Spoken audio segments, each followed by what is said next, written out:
Hello friends, আমি মৌমিতা। আমি আবার চলে এলাম গার্ডেনিংয়ে একটা নতুন ভিডিও নিয়ে। আমি একটা সুন্দর ফুল আপনাদের দেখাবো। খুব সুন্দর দেখতে ফুলটা ফুটেছে, নীল জবা। গাছটা আমি শীতের শেষে প্রুনিং করে দিয়েছিলাম, তার থেকে নতুন ডালপালা গজিয়েছে, প্রচুর শাখা বেরিয়েছে এবং প্রচুর কুড়ি এসছে।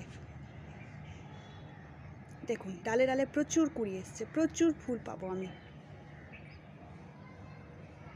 এর পেছনে পরিচর্যাও আছে। কি পরিচর্যা আমি করেছি সেটা আমি আপনাদের এই ভিডিওতে বলবো। তো বন্ধুরা, বহুদিন থেকেই নীল জবার ওপর আমার একটা ভিডিও করার ইচ্ছা ছিল। গাছটিকে আনার পর প্রথম বছর খুব একটা ফুল দেয়নি। তারপরে আমি শীতের শেষে গাছটিকে হার্ড প্রুনিং করে দিয়েছিলাম। দেখুন কত গাছ থেকে শাখা প্রশাখা বেরিয়েছে এবং ঝোপালো হয়েছে গাছটি এবং প্রচুর কুঁড়ি এসছে। বর্ষাকাল হচ্ছে নীল জবার ফোটার পক্ষে আদর্শ সময়। বর্ষার শুরুতে আমি প্রচুর এখানে দেখুন কুঁড়ি এসছে এবং বর্ষাতেই প্রচুর আপনারা নীল জবা ফুল পেতে পারেন। দেখুন, এইটি নীল জবার নাম হলেও জবাটি ঠিক নীল রঙের নয়, অনেকটা হালকা বেগুনি রঙের এবং পাতাগুলিও জবা গাছের পাতার মতো দেখতে নয়, একটু অন্য ধরনের দেখতে। আপনারা নার্সারি থেকে আনার পরই জবা গাছটিকে প্রথমে যে পটে নার্সারিতে থেকে কিনে আনবেন সেই পটে প্রায় 1 মাস হালকা রোদযুক্ত স্থানে রেখে দেবেন। রিপোর্টিং করবেন না। 1 মাস পর আপনারা প্রথমে যে কোনো কীটনাশক, যদি আপনাদের কাছে নিম তেল থাকে সেই নিম তেল গাছে স্প্রে করে দেবেন। প্রথমে সারা গাছে স্প্রে করে দেবেন, তারপরে সেটা রিপোর্টিং করবেন।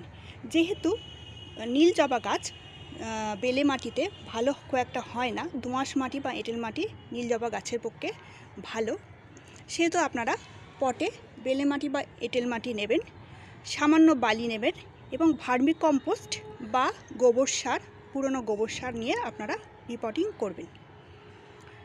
এই গেল কিভাবে রিপোর্টিং করবেন। এবার এই নীল জবা গাছকে আপনারা 6 থেকে 7 ঘন্টা রোদ পায় এমন একটি জায়গায় রেখে দেবেন।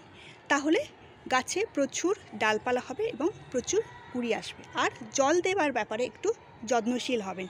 যখন দেখবেন গাছের গোড়ার মাটি একদম শুকিয়ে গেছে, তখন আপনারা এই জবা গাছে জল দেবেন। তা না হলে জল দেবেন না। ওপরে মাটিটা শুকিয়ে গেলেই তবেই জল দেবেন। মাটিটা যেন কাদা কাদা না হয় এবং জল দিলে সেই জল যেন পেরিয়ে যেতে পারে। আর বর্ষাকালে দেখবেন বৃষ্টির জল যদি টবে ডব ভরে যায়, তাহলে জল যতটা সম্ভব ফেলে দেওয়ার ব্যবস্থা করুন এবং টবের যাতে ড্রেনেজ সিস্টেম ভালো থাকে সেটা রাখার চেষ্টা করবেন। এবার বলি খাবারের কথা। কি খাবার দেবো, আমি কি খাবার দিই সেটা আপনাদের বলি। সারা বছরই 2-1টা করে নীল জবা ফুটলেও বর্ষাকাল হচ্ছে নীল জবার আদর্শ সময়। এই সময় আপনারা যদি 2-3 দিন রৌদ্রজল থাকে, অর্থাৎ আকাশে মেঘ না থাকে, বৃষ্টি যদি না পড়ে, তাহলে আপনারা এইভাবে সবজির খোসা পচা জল দিতে পারেন। আমি যেরকম সবজির এরকম খোসা পচিয়ে রেখেছি, এই জল আমি গাছে দিয়ে দিই।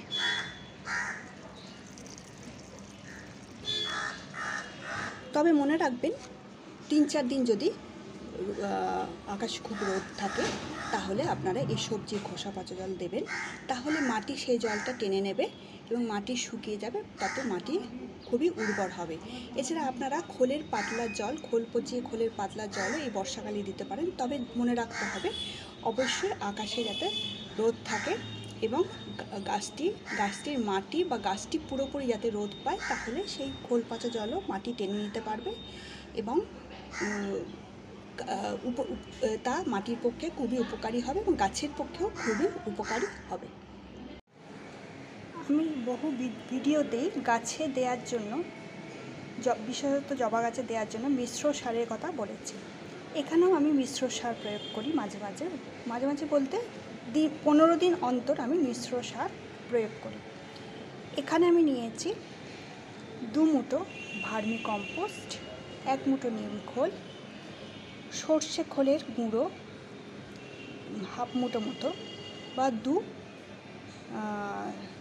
চা চামচের 2 চামচ, চা চামচের 2 চামচ হচ্ছে বোন ডাস্ট এবং চা চামচের 2 চামচ হচ্ছে শিং কুচি। এই হচ্ছে মিশ্র সার। এগুলোকে আমি ভালো করে মিশিয়ে নেব। প্রথমে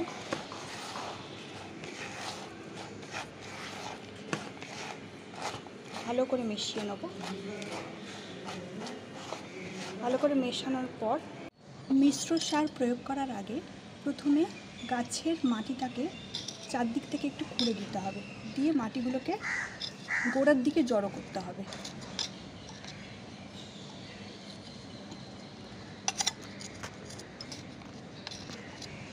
এইভাবে করে নিতে হবে। আমি অনেক ভিডিওতেই কীভাবে মিশ্র সার প্রয়োগ করতে হয় সেটা আমি দেখিয়েছি। ঠিক একইভাবে গাছের মাটিগুলোকে জড়ো করে নিতে হবে গোড়ার দিকে। তারপরে সারটি টবের এইভাবে চারদিকে দিয়ে দিতে হবে। মিশ্র সারটি এইভাবে দিয়ে দিতে হবে।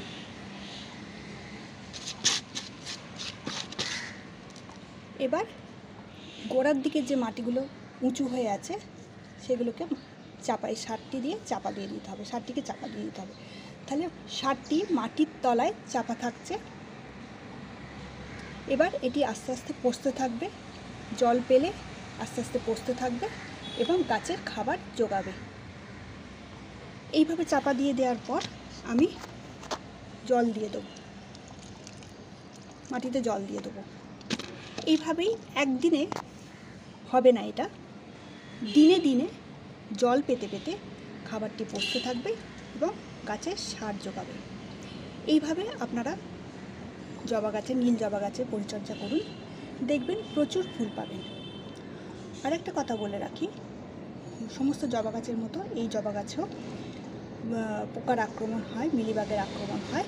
তা দূর করার জন্য আপনারা সাপ বা ব্যাবিস্টিক যে কোনো কীটনাশক প্রয়োগ করতে পারেন। যদি তা না থাকে তাহলে অন্তত সপ্তাহে একবার করে নিম তেল স্প্রে করে দেবেন, অবশ্যই স্প্রে করে দেবেন। পোকা হোক না হোক, মিলিবাগ হোক না হোক, ছত্রাক হোক না হোক, গাছে স্প্রে করে দেবেন। ধন্যবাদ।